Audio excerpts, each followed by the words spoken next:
follow-up video from the other day's video. Today I am going to be building the Home One Mon Calamari cruiser from Lego Star Wars. I think it came out in 2009. I'm not sure, but it was commemorating the 30th anniversary of Return of the Jedi, I believe. And yesterday I parted it all out. Here it is. So I got this on eBay. I got it for $80 in auction, as I said in my haul video. Go check that out. I posted that 2 days ago, I think. But so I got this for $80. All the parts, all the minifigures. And it came like really destroyed. Like there was like the Awing was like half built, and then a couple of the other stuff was like kind of built, but everything was not. So I took it all apart and I sorted it out all by color and made sure all the pieces were there. There were a few pieces, very small pieces that were missing, and there were 2 extra pieces, like random pieces that were just added on. But yeah, so I took those out and I put the new pieces in. And so these are all the parts. And today I'm going to be putting this all together in a time lapse and then doing a review on it, like kind of going over like the minifigures and the set. So yeah, let's get right into the time lapse.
Alright, we just finished building the set here and it looks awesome. It I will say it isn't as like displayable as I thought it'd be. I thought it'd look better, but it is just a it's kind of a giant what's the word? Oh crap, why can't I think of this? It's a giant, oh, I don't know. Well, whatever. It's just, it's a play. You know, it's not really meant for display. I'm still gonna be putting this on my shelf though because I'm really proud to own this set because it's awesome. It's such a rare Lego set. Like Lego doesn't make many sets like this. You know, like sets like this was something they've never done before and have never done since. And it's just really cool that I have this set. I'm surprised this set wasn't more expensive. I mean, I got a great deal on it. The pieces were a little bit dirty, and some of them were faded, yellowed a bit, but that I don't really care about that. I'm glad I have this. but the features on it are just insane. Like, it just has so many things. I was spinning this around earlier. This Awing function, if I can move these minifigures off the side, it's just amazing. Like, it moves all the way back. You can get it all the way back like that. Spins all around, comes all the way forward like this. It's just awesome. It's just, you can spin all around, and the hanger is just big enough to allow it to spin all around at its central point without touching the walls. So Lego really did a good job with that, and this whole central area where it slides on is really well designed, and it doesn't, you know, mess up much. You know, it's a very good design. Also, the crane piece here is really awesome. I love this. I'm going to zoom in on this just a little bit, just like that, so you can see that. But you can open up the back here, and the crane is you're supposed to lower down kind of like this by twisting this, and then you can click it on right there to the engine, and then lift the engine out, and that is just really cool. And you kind of have to move that back just a little bit to get that out there. But and also the crane tends to tip forward just a little bit, but I don't really mind that. But now that it's picked up the engine, you can move this over like this, all the way over. You can kind of I don't know, transfer the engine to a different part of the hanger there. So that's pretty neat. And then you can always put it back in. Let's see, it's kind of gonna have to be difficult. Maybe if you go in it on the side like that, kind of drop it off, and then unclick that piece there. Oop, took off that whole engine. So I guess, I mean, it has flaws, but it's a cool play feature. And there's just so many play features. Oh, I put it in wrong. That's why. But it just has so many play features on this set. It's just really awesome to see all that. And then you can just turn around, and I mean, of course, the Awing is amazing by itself. Like, it's so cool. So I'm gonna take this off here and actually show the Awing by itself. Take this off. I'm gonna move the whole model out of the way. Like that. So the Awing is it's awesome. I do kind of dislike that it kind of flops forward. It doesn't really stay balanced. If you can see it, it's kind of tilted forward there. I guess when it's on its stand, it kind of works. And the guns are great on the side. They look really nice. This is a really clean Awing, I think. Out of all the Awings that they made, this one's pretty good. But yeah, it leans forward, and when you're trying to play with it just by itself, that can be kind of irritating. So I don't love that part, but I think the Awing by itself is great. I mean, it has this awesome cockpit. You can put the Awing pilot in it. The engine on the back, of course, can come out, like we've already shown. The engines are great. I really like those neon translucent pieces there, and the dark green color is just really nice. So it's the Awing's pretty nice just by itself. I mean, it's a great Awing. My favorite part of this set is the control room. It is just beautiful. It looks so nice. It looks really realistic to the movie. It was a really cool scene in the movie, and I'm glad they made this into this scene. Let me take the characters. Actually, I will get to the minifigures in a second. I'll just take them all off. There. Admiral Akbar up here. He's one of my favorites from this set. But just alone, it looks really good. When you have a ton of like Rebel minifigures, like a lot that don't come in the set, you put them all on here, and it just looks awesome. Like, it looks really good. Looks packed. Looks like it did in the movie. I do love the Death Star. I think this was a Bionicle piece. Let me see if I can zoom in on that from there. But the Death Star, like, it's really cool. I love how they used that piece right here. I mean, it could be more accurate. Could look more like a Death Star when you really go up to it. Let's zoom in right here. I mean, it's not great, but it's circular, and it's small enough that you don't really notice that it doesn't exactly look like the Death Star, but that's okay. I mean, it's still cool, and it's really kind of the centerpiece of this set here. Like you look at it and you zoom right in on that Death Star. I really like that. The back of the command area here has some pretty cool stuff going on. So first of all, you got these cool little control panels, which are pretty neat. Kind of tilt down like that. You can put the Rebel, or the Mon Calamari technician in one of those chairs. Like you see in the movie, you see a couple Mon Calamari scattered behind Admiral Akbar. He goes the iconic, "It's a trap." There's also a computer screen right here of the Death Star. I'll break that off and bring it to the camera right there. Looks pretty nice. That one is a sticker, and it looks a little bit more like the Death Star than the orange model. But the Admiral Akbar chair, it has kind of the same function as the hanger, where you can kind of tilt it around while bringing it forward and back. So it's really awesome. You just use this. It has this kind of like the ones on Luke's X-Wing, where he's kind of going through that field. That can kind of move in and out of his chair. And he does have a movable headrest there, so that's kind of cool. You can sit in there and kind of do his, you can act out his, "It's a trap." Just sit him in there. I guess you need to put his hand down so screen can get in there. And you need to bend it back, I guess. Just like that. And you can kind of have him go like turn around his chair. You can be watching this and then you can turn and go, "It's a trap." Which is kind of cool. That was a horrible Admiral Akbar impersonation. That doesn't really matter. But anyways, it's a pretty cool little area. You can get over here out onto this little platform through this little area. I don't know what these are. These are probably power cells or something. There is a cup in there, a see-through cup, which is pretty neat. But very nice all in all. It's cool that they put in so many like nice little features, little play features like the spinning chair. I think that's really nice. If we turn this around, I didn't get to all the features in the hangar. Kind of forgot about a few. There is these little doors that open up.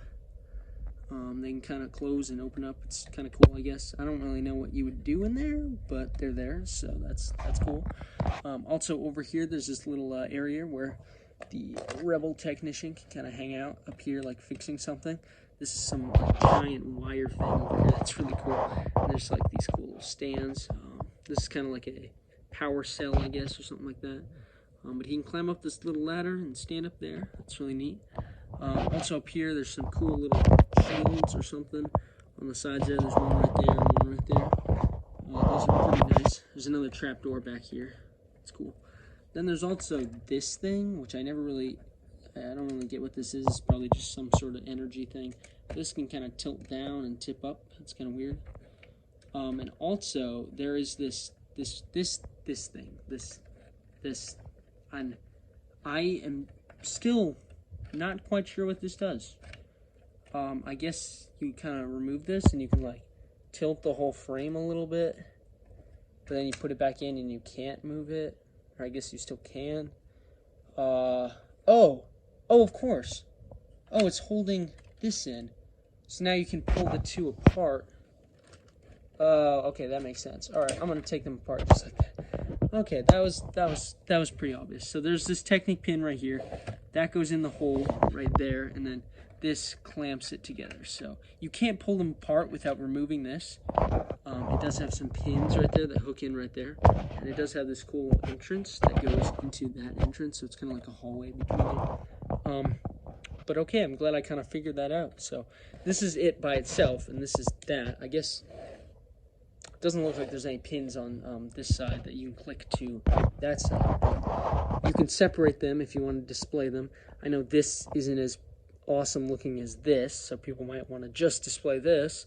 But I still think, I mean, it needs to be displayed together. It's the same, you know, it's one set. So yeah, that's kind of the summary of the set. Now let's get into the minifigures. Here are the 6 awesome minifigures in this set.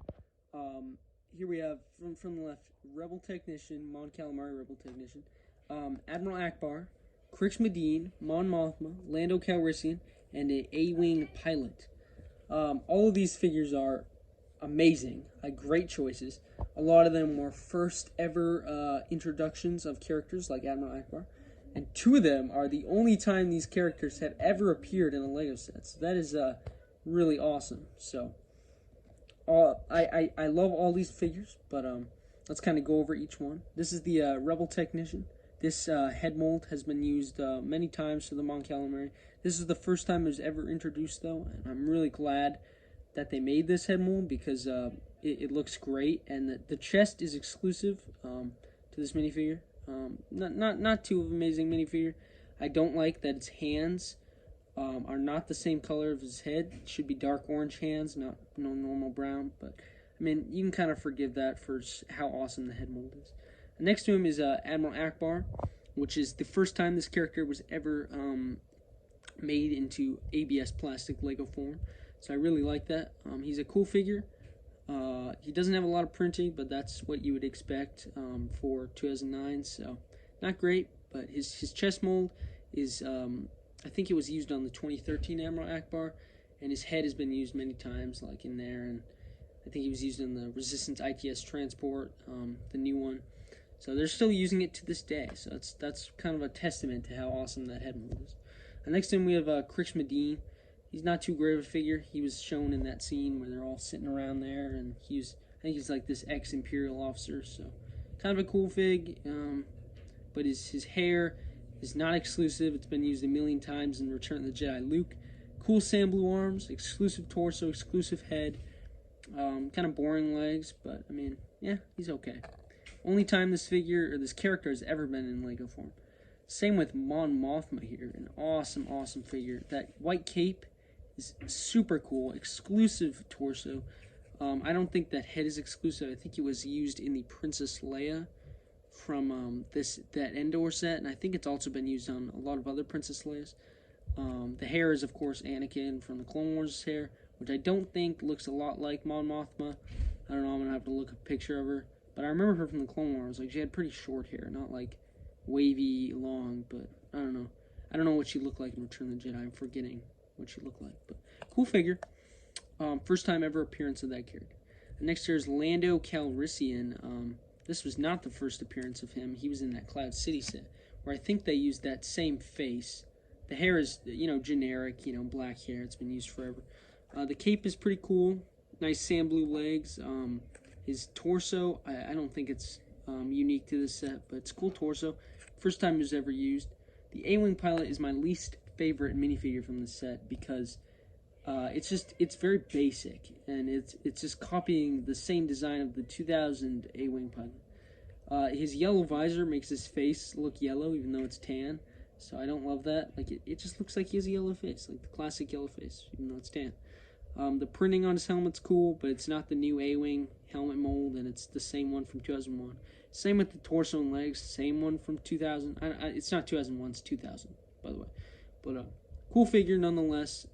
I guess it's good to get him. Not my favorite from this set, but he's okay. So overall, this set is awesome. It has amazing play features, and just a really awesome set all around. It's got that awesome, area right here. You can recreate iconic scenes from the Home One ship.